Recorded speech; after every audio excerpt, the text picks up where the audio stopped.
आज जंतर मंतर में हमारे देश का युवा समझ चुका है कि कौन लोग हैं जो आपको और हमें लगातार प्रताड़ित कर रहे हैं।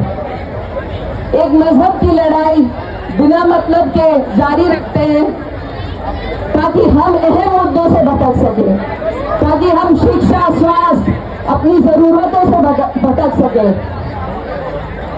इसमें कहीं ना कहीं कमी हमारी भी रही है। मेरे भी बहुत से कॉलेज के साथी एपॉलिटिकल हो जाते थे कभी कभी। आज हमें सबको उस बादल से बाहर निकलना है और ध्यान देना है कि कोई भी लड़ाई जब हमारे हक और अधिकार की हो तो हम सबको एक दूसरे के साथ आना है। अगर मैं ये सोचूंगी कि मैं सिर्फ तब आवाज उठाऊंगी जब लड़ाई मेरी होगी, तो ये अहंकार में डूबे लोग इसी तरह हम पे राज करते रहेंगे।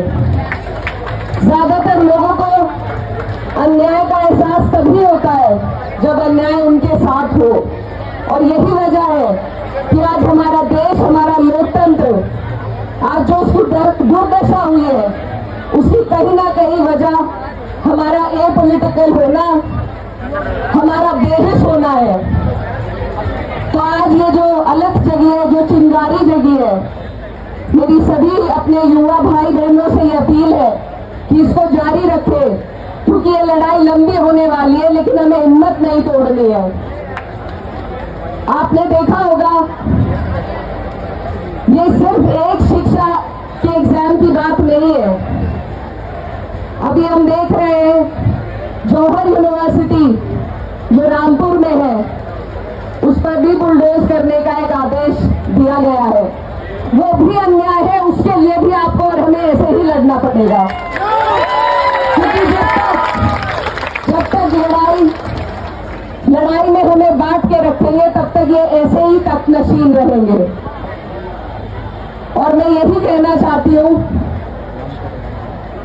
कि अगर हम लोग इकट्ठा ना हुए, एकत्रित ना हुए, तो हमारे बच्चों का भविष्य इसी तरह अंधकार में चलता रहेगा। ये आज अहंकारी है तो सिर्फ इसलिए कि हमने ध्यान नहीं दिया। मीडिया को डेमोक्रेसी की चौथी नींव कहा जाता है, लेकिन मैं मानती हूँ कि हमारे देश का युवा और इस देश का नागरिक लोकतंत्र की सबसे बड़ी नींव है। हमें अपनी ताकत को पहचानना होगा, समझना होगा। जब हम अपने घर का निर्माण करते हैं, घर बनाते हैं, कोई इमारत बनाते हैं, तो सिर्फ मिस्त्री के सहारे उसे नहीं छोड़ते, रोजाना उसकी देखरेख, उसकी देखभाल में हम ध्यान देते हैं।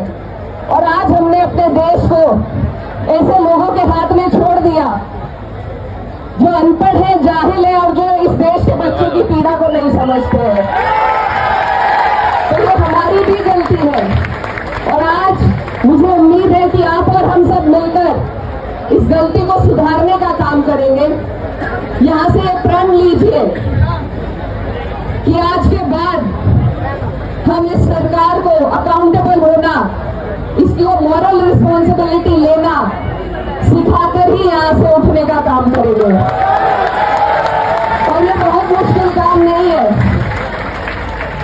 हमसे पहले यहाँ पर हमारे हरियाणा के, पंजाब के, पश्चिम उत्तर प्रदेश के भी बहुत लोग हैं जो आपको बताएंगे कि किसान आंदोलन में 13 महीने वो आंदोलन चला था और हमारे लोगों ने बैठकर उसे चलाया था, और झुकी थी ये सरकार।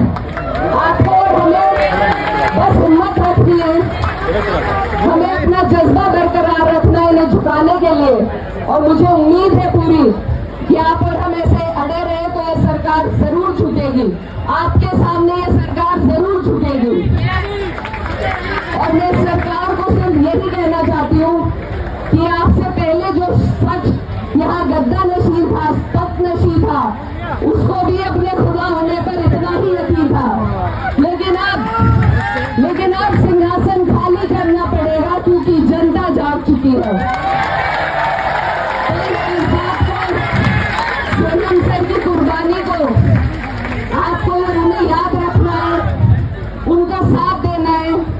और मैं वादा करती हूँ आपसे, हमारे हमारी पार्टी के 37 सांसद हैं और 37 के 37 सांसद आपके साथ 20 जुलाई को मार्च करने का संकल्प करेंगे। मुझे पूरी उम्मीद है कि विपक्ष के भी सभी लोग और भी बहुत लोग आएंगे, लेकिन अपनी पार्टी की तरफ से मैं आपको ये यकीन दिलाते जाना चाहती हूँ और आपके इस जज्बे को, आपकी स्पिरिट को सलाम करती हूँ कि आप यहाँ भूखे प्यासे इस गर्मी के हाल में बैठे हैं एक ऐसी सरकार से लड़ने के लिए जो अंग्रेजों से भी बदतर है। आज का दिन देखने के लिए हम आजाद हुए थे, क्या आज का दिन देखने के लिए हमारे पुरखों ने अपनी जान की कुर्बानी दी थी? ये लोग जब गांधी जी अनशन पर बैठे थे, इनसे ज्यादा इंसानियत में कहती हूँ अंग्रेज